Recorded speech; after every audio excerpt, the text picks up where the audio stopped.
કયો પપ્પા?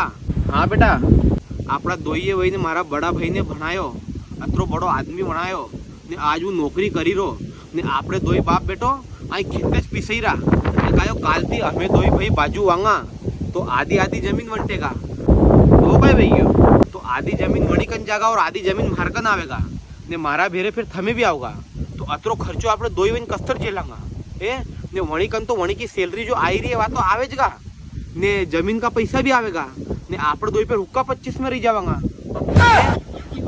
ने खर्चो आवेगा वो આપણા માથે आवेगा કે થમાય કર્યું તો થમે ભરો મુકા ભરું तो कायो काई अणी को काई ने काई करना पड़ेगा नहीं। हाँ यार बेटा काई ने काई तो करना पड़ेगा यार, सही बात कह रहे हो यार तू। अरे तो जाओ करो नहीं यूं यूं यूं राजा महाराजा पट्टी यहाँ हल्की पालकी वाली काई बैठा खाटला पे ए? जाओ जाओ पेला वड़ी को निराकरण करो, जाओ जाओ निकलो निकलो। हाँ देख मु आऊँ काई ने काई अणी को निराकरण करी थनी मुँह का आखी जिंदगी का कई इलाज करूँगा कहीं है।